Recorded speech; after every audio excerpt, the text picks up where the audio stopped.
Existe uma citação famosa, muito repetida em estúdios de gravação e ateliês por aí, que diz basicamente o seguinte: uma obra nunca fica totalmente pronta, ela é simplesmente abandonada. Nossa, essa é forte, né? Sim, é muito forte. E a nossa exploração de hoje mergulha de cabeça exatamente nessa ideia. E claro, na psicologia meio aterrorizante por trás do porquê a gente se recusa tanto a finalizar os nossos projetos. É um medo muito real. Total. Nós reunimos uma pilha de materiais bem impressionantes para isso. Temos relatos de produtores musicais, estudos sobre o comportamento humano naquela reta final de grandes empreitadas, sabe? E também ensaios sobre o processo criativo. E vale dizer que o objetivo aqui não é entregar uma fórmula mágica. Ah, não. De jeito nenhum, a ideia é desconstruir esse mito de que existe um estado de perfeição absoluto, seja na música, na escrita de um livro ou até na entrega de um relatório corporativo para quem nos escuta e vive no mundo dos negócios. E é fundamental a gente começar por aí. Porque nós somos muito condicionados a pensar na conclusão de um trabalho como um processo puramente linear. Tipo a construção de um prédio, sabe? Como assim? Tipo, colocar um tijolo em cima do outro. Exato. Os engenheiros olham a planta, empilham os tijolos, colocam o teto e dizem que pronto, acabou. É uma coisa binária, visível e totalmente inquestionável. Faz sentido. Mas quando entramos no território da criação de qualquer tipo, essa clareza simplesmente desaparece. Nós caímos em uma espécie de areia movediça de decisões infinitas. É exatamente por isso que todo mundo que já tentou criar algo do zero conhece muito bem aqueles fantasmas, né? Aqueles que começam a assombrar a nossa mente na reta final de um projeto. A gente começa a se bombardear com aqueles medos paralisantes. Aquelas vozes na cabeça. Isso, tipo, e se eu estragar tudo justamente no último detalhe? Ou e se eu lançar isso cedo demais e passar uma vergonha pública? Esse é um clássico. Nossa, sim. E tem aquele que, pra mim, é o mais devastador de todos. E se eu publicar isso agora e perceber que nunca mais vou conseguir fazer algo tão bom na vida? Caramba, sim. E esses medos ilustram perfeitamente o cerne da questão. O que as nossas fontes deixam muito cristalino é que essas dúvidas de última hora quase nunca são problemas técnicos da obra em si. Não são sobre a música ou sobre o texto. Exatamente. Elas são barreiras psicológicas universais. O nosso cérebro entra em estado de alerta porque finalizar algo significa, no fundo, encerrar as possibilidades. Ah, entendi. É fechar as portas. Isso. Enquanto um projeto está só no papel, ele pode ser o melhor projeto do mundo. Ele tem potencial infinito. Mas quando ele é finalizado, ele passa a ser real, com todos os seus defeitos e limitações. Fica vulnerável, né? Exato. Portanto, o medo da finalização é puramente o medo de confrontar a realidade. Certo, vamos desempacotar isso então. Porque para entender como realmente terminar uma obra, nós precisamos primeiro destruir essa ilusão de que algo atinge 100% de conclusão. Aquele mito do trabalho impecável. Isso. A ideia de que uma música, por exemplo, alcança um momento onde não há mais absolutamente nada a ser alterado é uma ficção total. Sempre, e eu repito, sempre, existirá a possibilidade de gravar uma outra versão. Mudar um arranjo. Exato. Trocar uma palavra no refrão ou deixar o timbre do baixo um pouco mais encorpado. O que é fascinante aqui é a mudança de paradigma que os materiais propõem sobre esse ato de finalizar. A decisão de parar não acontece porque o criador encontrou uma certeza absoluta. Porque ela não existe, né? Certíssimo, ela não existe. Finalizar é, na verdade, um ato de coragem. É uma decisão consciente de colocar um ponto final ali. A obra de arte não é composta apenas pelas notas musicais ou pelas palavras impressas no papel. Tem algo a mais. Sim, a capacidade de interromper o processo é, em si, uma parte fundamental da arte.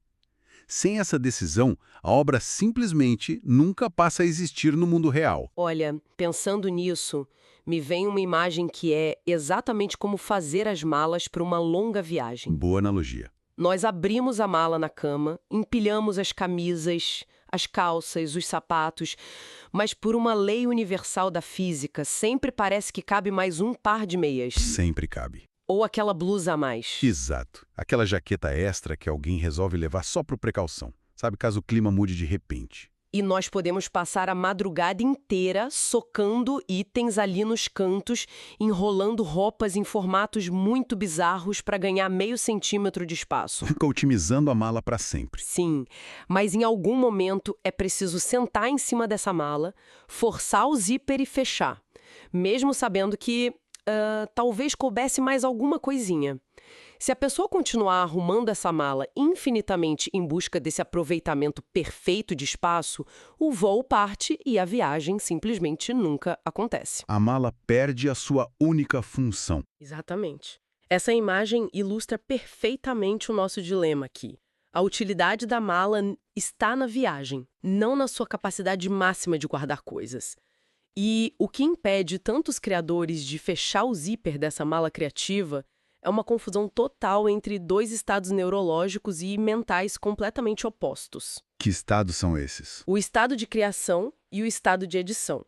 As fontes dedicam um tempo bem substancial a essa dicotomia. Eles chamam isso de a diferença entre o calor e a frieza. Nós precisamos detalhar isso, porque me parece que a transição entre esses dois estados é onde a grande maioria dos projetos morre. Sem dúvida. O ato de criar é descrito como um estado quente. É uma coisa impulsiva, passional. Neurologicamente falando, é quando o nosso cérebro está fazendo associações livres, sabe? Aquela explosão de ideias. Isso, liberando dopamina. É aquele momento onde toda a ideia parece fantástica. E a inspiração flui sem muitos filtros. Usando a sua analogia, é o momento de jogar todas as roupas em cima da cama. Certo. E a edição? A revisão, a edição, ela exige uma frieza que é quase cirúrgica. É um estado totalmente racional e analítico. E ele é governado por outra parte do nosso cérebro, que é responsável pelo pensamento crítico e por aquelas tomadas de decisões bem difíceis. Mas espera. Eu tenho um problema muito sério com isso e eu preciso questionar essa lógica. Manda. Se nós entrarmos com esse bisturi frio e começarmos a cortar as coisas de forma puramente racional, não existe um risco imenso de matar a emoção original da coisa? É um medo bem comum. Sim, tipo de arrancar a alma da música ou a alma do texto junto com os excessos. Como a gente faz para não deixar essa frieza destruir a magia daquele momento quente que você descreveu? Se a gente conectar isso ao panorama geral do que é arte, a resposta é até bem contraintuitiva, mas ela é muito reveladora. Como assim? Existe um grande mito de que editar é trair a inspiração. Mas estruturalmente é o extremo oposto. A edição não é uma traição. Ela é a revelação da essência. Revelação da essência, gostei disso. Os autores apontam que nós perdemos a força de uma obra não quando fazemos os cortes. Nós perdemos essa força justamente quando nos recusamos a fazer escolhas. Ah, entendi. Quando a gente quer colocar tudo de uma vez. Exato. Se um músico tenta manter todos os instrumentos tocando no volume máximo o tempo todo, só porque ele acha que todos são essenciais, a música vira apenas uma parede de barulho ininteligível. Quando nós tentamos deixar tudo em destaque, no fim das contas, absolutamente nada ganha destaque. Então, no fundo, a edição é sobre limpar o caminho para que a emoção principal chegue a quem está ouvindo do outro lado. Perfeitamente. É o momento em que o ego precisa sair da sala, né? As perguntas deixam de ser tipo, olha como eu sou criativo e olha como eu coloquei 15 sintetizadores incríveis aqui. E passam a ser só sobre a obra. Sim, isso sustenta sozinho, comunica o que foi sentido no início, onde a música respira e onde ela simplesmente se repete por uma pura insegurança de quem compôs. Precisamente. O processo de revisão existe para servir à obra, não para massajar o ego do criador e ficar provando a sua genialidade técnica para o mundo. É um mecanismo de proteção do núcleo emocional do projeto, e não um processo de imputação. E aqui é onde a coisa fica realmente interessante na nossa exploração. Porque se a pessoa não entende essa diferença e fica presa na fase de edição, tipo com o bisturi na mão para todo sempre, entra em cena o falso herói do processo criativo. O grande vilão disfarçado. Sim, aquele vilão que adora se vestir de virtude, o famoso perfeccionismo. O perfeccionismo é, talvez, a maior armadilha psicológica que a gente discute nos nossos materiais hoje. E como nós romantizamos isso na nossa sociedade, não é? Demais. Em entrevistas de emprego, por exemplo, as pessoas adoram estufar o peito e dizer o meu maior defeito é ser extremamente perfeccionista. É quase um clichê. Total. Nós tratamos isso como um atestado de qualidade, como se significasse que nós nos importamos muito mais com o trabalho do que os outros. Mas o material que estamos analisando arranca essa máscara sem nenhuma piedade. Com certeza. O perfeccionismo não tem absolutamente nada a ver com o amor pelo projeto, não é capricho. É puramente um medo profundo disfarçado de zelo. É o medo brutal do julgamento. E a gente vê isso o tempo todo na indústria musical e criativa no geral. Existem aquelas histórias clássicas de bandas que se trancam em estúdios caríssimos por 6 meses. Só para gravar uma música? Não, apenas ajustando as frequências do som de uma caixa de bateria. Nós. Um detalhe que, sendo sincero, 99% do público jamais perceberia. E por que eles fazem isso?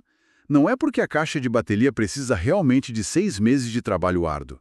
É porque, enquanto eles estiverem ajustando o som naquele estúdio escuro, o álbum não está no mundo. Eles estão seguros lá dentro. Exato. O perfeccionismo faz sempre uma pergunta que é enraizada no pânico. E se der errado? E se a crítica destruir nosso trabalho? Enquanto isso, a criação saudável, o desenvolvimento real de um trabalho, faz uma pergunta que é completamente oposta.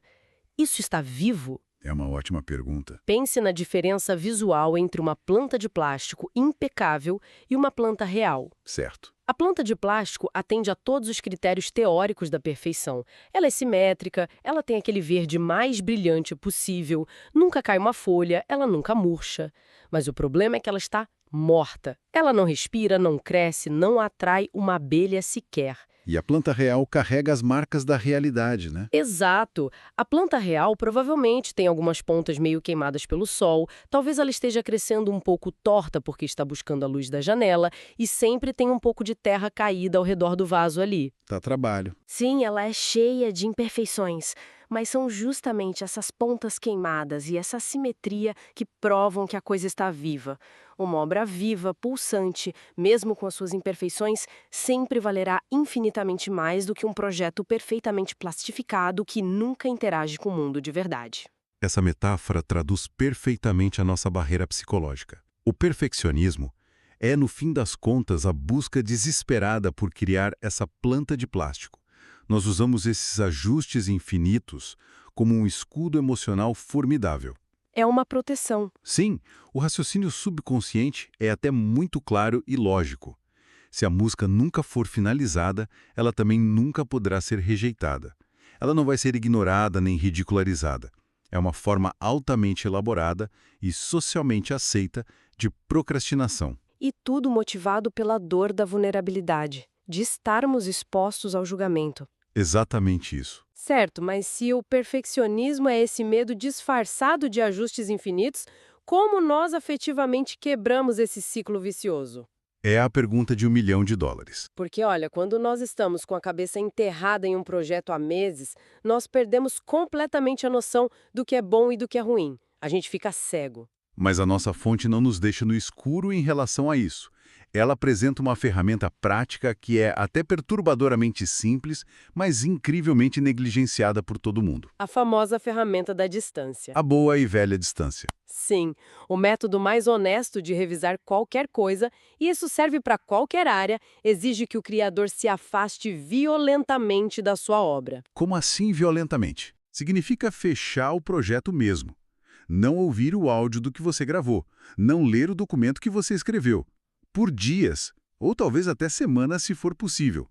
O nosso cérebro sofre de um fenômeno muito real de fadiga cognitiva. Quando nós ouvimos a mesma batida 500 vezes seguidas, nós perdemos a perspectiva neurológica. Fica tudo igual. Sim, o cérebro começa a preencher as lacunas sozinho e não escuta mais o que está de fato ali gravado. Ele escuta o que ele acha que deveria estar lá. Nossa, isso é muito perigoso. E quando ocorre finalmente o retorno a essa obra, depois dessa desintoxicação toda, a chave não é tentar analisar de forma racional o que está tocando, mas sim observar o próprio corpo. A fonte chama isso de reação somática, certo? Certíssimo. E isso levanta uma questão muito fascinante sobre como nós processamos a arte no nosso corpo. O nosso corpo processa a ressonância emocional muito antes do nosso neocórtex tentar racionalizar o que está acontecendo ali. É instintivo. Totalmente instintivo. Se, ao ouvir a música novamente após algumas semanas longe, o seu pé começa a bater no chão sem querer, ou se os seus ombros relaxam naturalmente na cadeira, o corpo está te dizendo que a emoção foi capturada com sucesso. O trabalho principal ali está feito. Exato. Agora, se toda vez que a faixa chega no minuto 2:30, dá aquele leve aperto no estômago, ou os dentes travam de leve, Tipo uma tensão, né? isso, o corpo está sinalizando claramente que existe um problema na estrutura. A mente racional é treinada para mentir e proteger o nosso ego, criando justificativas complexas para manter um erro. Mas o corpo, ele responde apenas a verdade da obra. Ele não mente. Que incrível! Nós precisamos aprender a confiar muito mais nessa resposta física visceral. E, bom, uma vez que fazemos isso, realizamos aqueles cortes finais necessários, nós entramos em uma fase que as fontes chamam de desapego. Uma fase bem difícil. E olha, atenção aqui, porque o material é muito incisivo em diferenciar desapego de descaso. Desapegar não é chutar o balde de qualquer jeito, sabe? Não é dizer, não me importo mais com isso, que se dane. Não é abandonar por preguiça. De jeito nenhum. Desapegar é a renúncia ativa, dolorosa e totalmente consciente do controle sobre a obra. É o momento exato de aceitar uma dura realidade artística. A partir do momento em que um projeto é lançado para o mundo, quem escuta inevitavelmente vai ouvir algo diferente do que foi imaginado por quem o criou. A interpretação muda. A obra abandona o estado de monólogo seguro e se torna um diálogo imprevisível com o público. Então, o que tudo isso significa na prática emocional de quem cria? Significa que terminar algo exige atravessar uma espécie de luto, um verdadeiro luto criativo. É uma perda, de certa forma. Sim, é preciso aceitar que a obra não pertence mais exclusivamente ao seu autor. Enquanto a música estava ali, trancada no disco rígido do computador, ela era totalmente compreendida. Ela estava segura e livre das opiniões alheias. Intocável. Intocável. Mas, ao finalizar e lançar, ela ganha uma vida própria e corre o risco real de ser odiada. O criador perde a obra para o mundo. É a maior ironia de todo o processo criativo, se a gente parar para pensar. Nós sacrificamos nossos finais de semana, perdemos o sono, ficamos obcecados em controlar cada micro detalhe para que a visão original seja transmitida da forma mais perfeita possível. Sim, é exaustivo. Mas a verdadeira conclusão, o selo definitivo de que o trabalho está finalmente pronto, exige a aceitação de que ele será reinterpretado. Ele vai ser julgado e, às vezes, amado por motivos que o criador muitas vezes nunca nem planejou. Foge do controle. Totalmente. A música só existe de verdade quando ela sai do controle. Antes de ser interpretada, de se conectar de repente com a memória de um estranho na rua, ela é apenas uma gestação prolongada. E quando ocorre essa aceitação toda, quando a distância é aplicada, o corpo é ouvido e o controle é finalmente solto, as fontes descrevem uma mudança que é quase física no ambiente e na mente de quem cria. Eles chamam isso de o instante silencioso. Esse instante silencioso é descrito quase como um clarão de maturidade, sabe? É aquele momento muito libertador onde nós olhamos para a tela ou ouvimos a faixa e pensamos, eu não preciso mexer mais. Tá bom assim. Isso. Se eu mudar essa linha de baixo agora ou se eu trocar essa vírgula no texto, não vai ficar melhor. Só vai ficar diferente. A vontade de continuar mexendo não é mais criação, é puramente ansiedade agindo. É um ótimo ponto. Perceber a diferença física e emocional entre o verdadeiro fluxo criativo e a pura ansiedade de mexer muda completamente o jogo. Aquela energia frenética, aquele desespero suado de alterar algo às 3 da manhã no dia da entrega, raramente está melhorando a obra. É verdade. Está apenas acalmando os nervos em frangalhos do autor que está com medo. E reconhecer esse instante e abaixar as ferramentas é o que define um artista ou um profissional realmente maduro. É ter a coragem de assinar o trabalho e declarar abertamente ao mundo, olha, isso aqui é suficiente para existir. Chega de esconder. Exato. E as fontes fazem um alerta bem contundente sobre o custo de não fazer isso. Nós precisamos falar rapidamente sobre o metabolismo do processo criativo. O metabolismo criativo. Como isso funciona na prática? Obras inacabadas, sejam aquelas músicas que nunca são lançadas, ou projetos no trabalho que ficam engavetados para sempre, elas não desaparecem magicamente da nossa cabeça. Elas ficam alojadas na nossa arquitetura mental. Tipo um fantasma ali. Sim, existe um conceito na psicologia chamado efeito Zeigarnik. Esse efeito postula que o nosso cérebro se lembra muito mais de tarefas não concluídas do que daquelas que já finalizamos e entregamos. Ah, isso explica muita coisa. Essas obras inacabadas geram uma carga cognitiva contínua. Elas funcionam como um congestionamento mesmo. É um enorme bloqueio na tubulação da nossa mente. A energia fica completamente estagnada ali. Fica ocupando memória RAM no nosso cérebro o tempo todo, consumindo a nossa bateria sem a gente perceber. Exatamente isso, consumindo bateria em segundo plano. Portanto, finalizar um projeto não é apenas uma obrigação contratual ou apenas sobre entregar um produto ao público que está esperando. Finalizar é sobre limpar essa tubulação mental. É higiene mental. Perfeito. Obras concluídas e entregues liberam energia, elas fecham ciclos psicológicos e, acima de tudo, elas abrem o espaço vazio que é necessário para que novas ideias possam finalmente fluir. A finalização é o que mantém a engrenagem criativa operando de forma saudável. Se não esvaziarmos o copo, nós nunca poderíamos colocar água fresca dentro dele. Exatamente. Bom, recapitulando a nossa exploração aprofundada de hoje, os princípios que extraímos dessas fontes redefinem completamente a forma como nós encaramos os nossos projetos. Uma obra não é finalizada porque atingiu um estado platônico de perfeição impossível, que só existe lá no mundo das ideias. Até porque isso não existe. Não existe. Ela é finalizada porque ela cumpriu seu propósito.